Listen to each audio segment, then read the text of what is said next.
Okay, greetings everyone. I am James Caroland, and this is Greg Conti.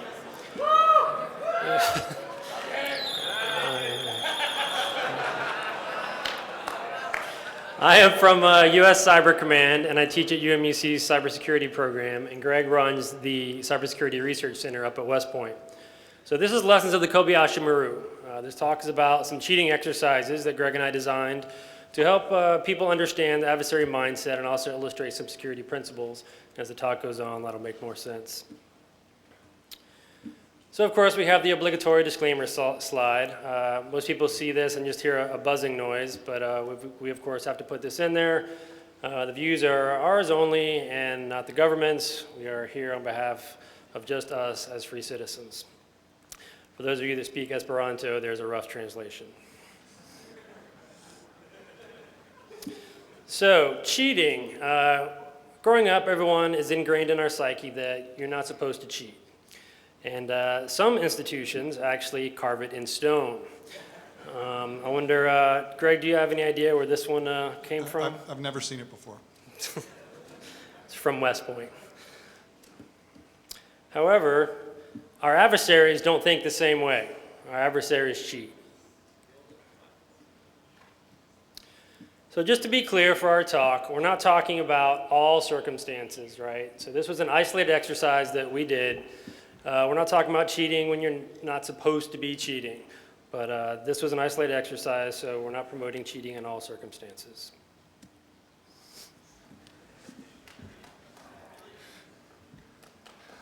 So for the two people in the audience that aren't familiar with Star Trek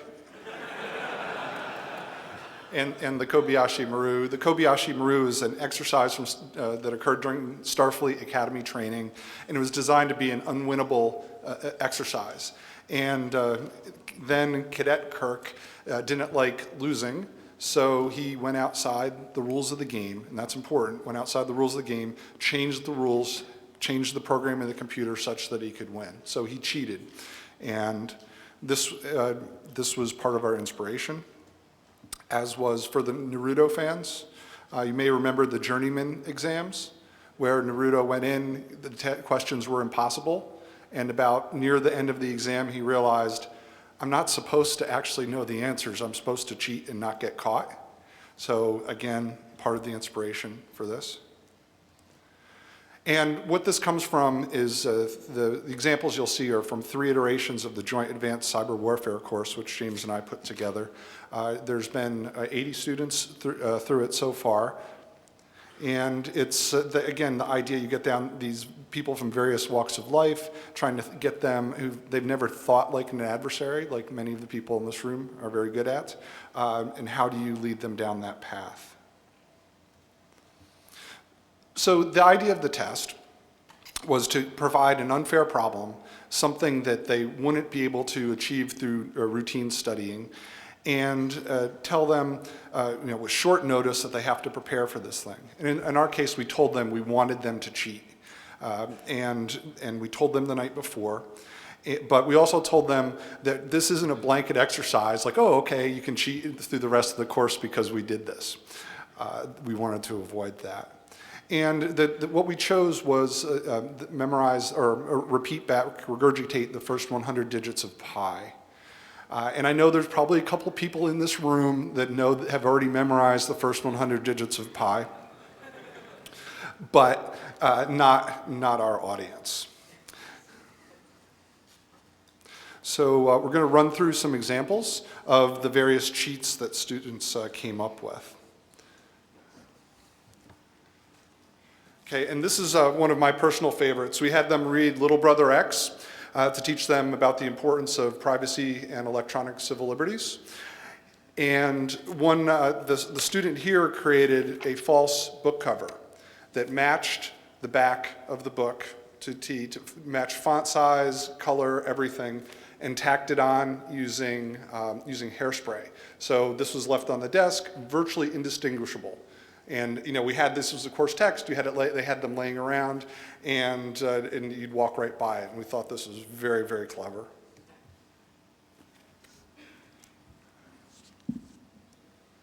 And then there's the everyday object. They had soda cans on their desk. The advantage here is that they could just, when we walked by, they could conceal the answers and then move them out of the way.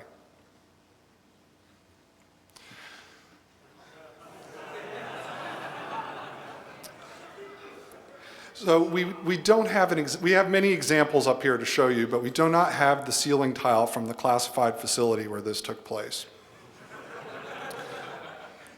And apparently the student has 20/20 vision.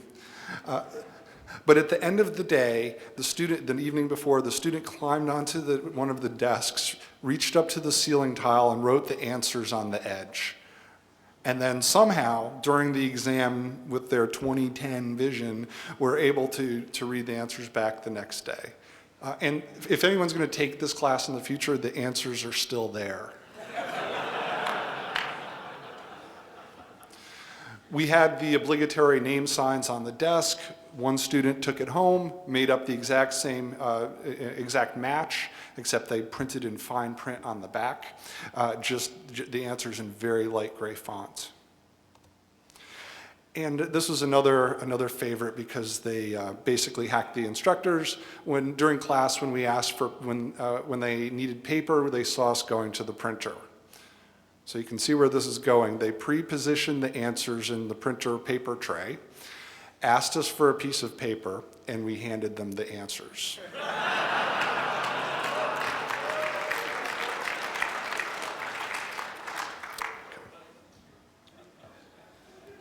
So this one was a really interesting one. We had the student in a U.S. government class that just happened to speak Mandarin Chinese and used that as an alternate form of encoding and basically wrote the answers, wrote the 100 digits of pi in Mandarin Chinese and had it out in plain view on the desk. And Greg or I, neither one of us are fluent in Mandarin Chinese and had no idea what it said. Now, this isn't the actual document that he used. This is a picture from Wikipedia, so I'm not even sure what this document says either. So another form of encoding that the students used was Morse code. So if you can see up there the dashes and dots at the top of what was actually our class schedule for this particular class, he wrote the answers in Morse code across the top. A lot of the students also had alternative forms of encoding where they wrote a story. And sometimes stories didn't make sense. They just seemed like random words. But sometimes the stories actually made sense. And they would encode the stories so that they could read it back and know which each letter or word represented to basically be able to regurgitate the digits of pi. And of course, there's the classic, the yellow Post-it note. So lots of different small pieces of paper hidden under keyboards, yellow Post-it notes, and what have you, all written very small where only the person sitting at the desk would be able to really see it. Then there's the pre-compiled answer. So we, as Greg talked about kind of with the printer, we didn't, they exploited our laziness in this one. So we were too lazy to actually make up an answer sheet to give them. So we just said, take out a sheet of paper. And the students knew we were pretty lazy, so they, ahead of time, just wrote the answer down on a sheet of paper and had it buried underneath some stuff on the desk. And when it was time to submit your answers, they just wrote their name on it or whatever and turned it in.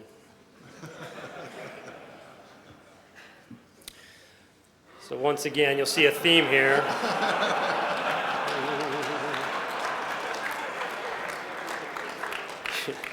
You'll see a theme here of our laziness. So the students correctly assumed that we weren't going to read or check 100 digits for 40 students in each class. So they memorized the first 10, wrote those down, and then wrote 90 random digits. So we did have the students turn off their monitors. We did do that. However, one crafty student came up with the idea of having a PowerPoint, 3 slides, 2 of them were black, and 1 of them had the digits of pi. So, this was a proctored exam. So Greg and I are walking around observing the students, and we would turn one way, and we'd hear a bunch of rustling, of course, behind us. We would turn back, and they would be quiet. And so, of course, when we would turn one way, the student with the slides, we'd be able to flip to the slide. We'd turn back, he already flipped to the black side. Slide looked like his monitor was off. So It was pretty funny. Again, behind us was wrestling, but in front of us were just people looking like this, contemplating the, the 77th digit of pi. It was pretty funny, actually. So another book we had them read was Cyber War by Clark. Some of you may have read the book. Some people like the book. Some people don't like the book. But it's good for generating discussion in our class. But one of the students took the book. I mean, of course, you can't see the live. I'm sure you can't see the hash marks in here, but you can see them on the slide. And actually just put hash marks on the edge of the pages for the book. And this one isn't encoded per se. If you actually count the hash marks, you'll see 3, 1, 4, 1, etc.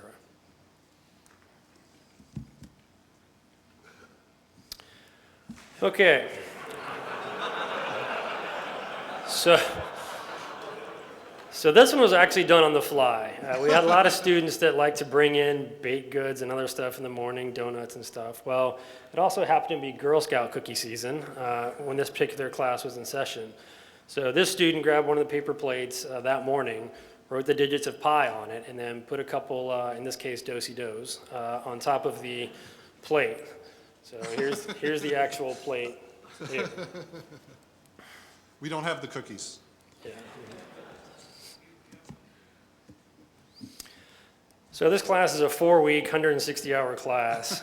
As you might imagine, soda and coffee are kind of ubiquitous to get through the class. So one of the students took his coffee sleeve, and it's kind of difficult to see on the slide even, but in the box there you can see the digits they wrote.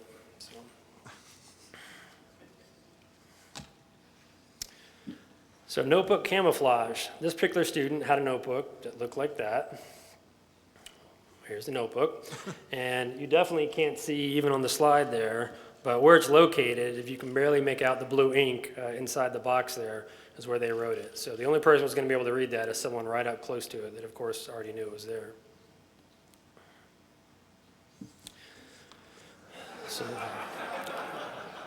So this is one of our favorites. Exactly, that's how they get through class.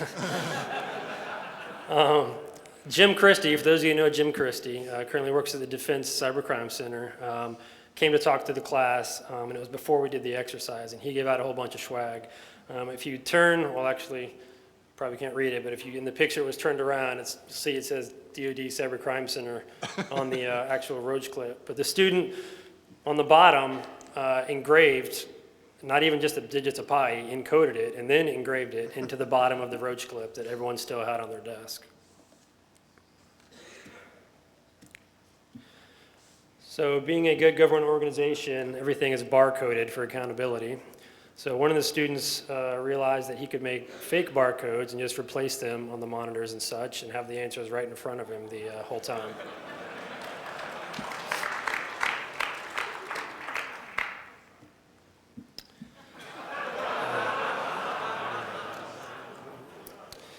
So this student took an actual watch, which he no longer wanted, obviously, and took off the glass face and then put on the face of the watch, again, encoded. It wasn't enough for some of these people just to hide just the digits. They had to encode it and put it on the face of the watch. So, and then, of course, was wearing the watch the whole time during the test, and we had no clue. And it's a tag here, too, so it's, I don't know if it's real or not. Probably not. This is our last example, and we thought this one was really good. So the student actually employed their young daughter to help them cheat. The daughter was actually quite a good artist. This is her original comic, and so she drew the comic, and then you can see what seems to be random symbols on there that, again, once again, the answer is encoded, but he basically had this comic on his desk during the whole time, which is here.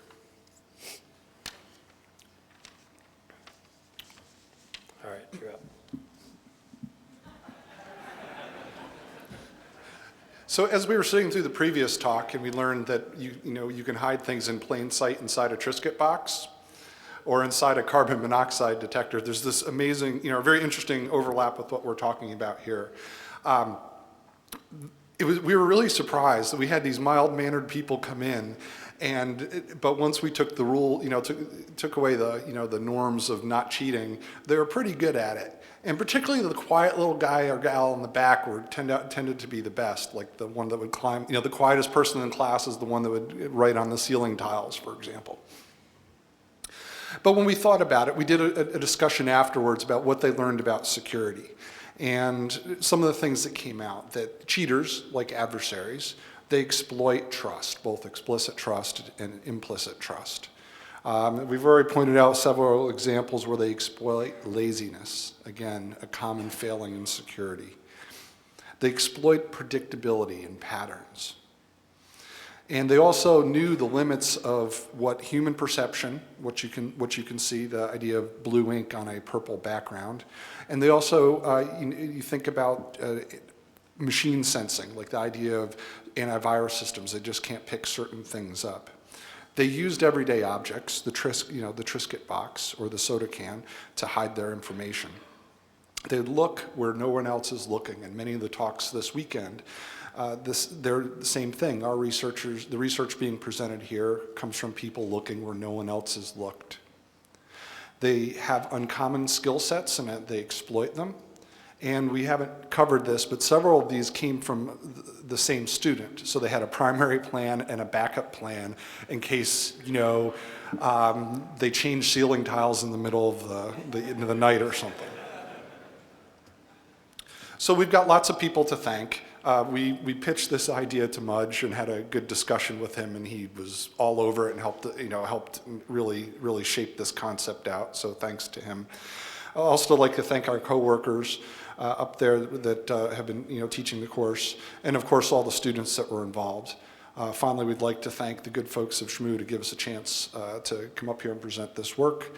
And if you're interested, we have a short paper on it, and if you send us an email, we're happy to send you the link. It may come in handy if if you live in a risk-adverse organization and you're trying to convince them that you want to do this. Maybe this paper would help.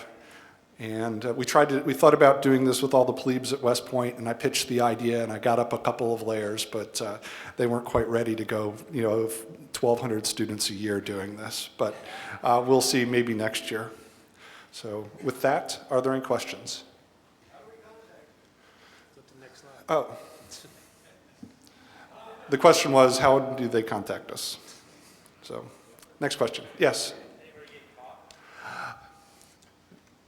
Not in the session I was involved with. So, when we told them you're allowed to cheat, but you can't get caught. If you get caught, you fail. There were some really good ones where they didn't get caught. There were a couple that were not very good at cheating. We'll put it that way. But we didn't bust them. We let them go through the exercise. But they weren't very good at cheating. But 98% of the students were. Really, the point was we would walk around trying to raise their stress level. But we weren't really trying all that hard to catch them. Any other questions? Yeah, sir. Have you guys, the research is very interesting. Have you dealt at all with the thought, the idea that in fact most people cheat most of the time, and in fact the actual game played most of the time is no getting caught? Do you have we did, I'd say, well, James, go ahead. Yeah, so the question is, you said it was interesting research. Have we thought about the fact that really cheating goes on all the time, and the whole object is not to get caught? Is that correct? Okay. So yeah, we've kind of thought about the fact, and that's kind of the whole underlying theme is that, adversaries cheat. And, with, in the case of the U.S. government, we've got a lot of rules and things we have to follow when we're doing cyber warfare type things. And our adversaries don't necessarily follow those rules. So that was kind of the big theme in the course was that, hey, adversaries are cheating. You got to look at it that way, and we got to kind of start thinking out of the box. Okay, maybe one final question. Okay, ma'am? The question was, how much collaboration did we get? We worked with Mudge and to kind of shape the idea, and we just... Oh, sorry. So how much collaboration do we have amongst cheaters?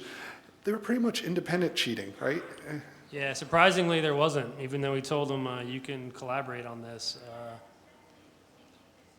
Well, a lot of it was probably because we also offered a prize. We didn't mention that.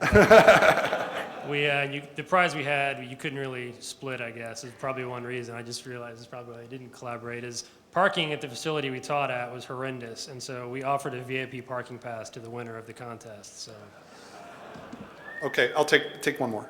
How did you judge the winner? I mean, was Oh, it quality or simplicity? Or? how did we judge the winner? So I would think it was a class vote, but some of the metrics were they had a sense for elegance. If it was a good hack, they could sense that.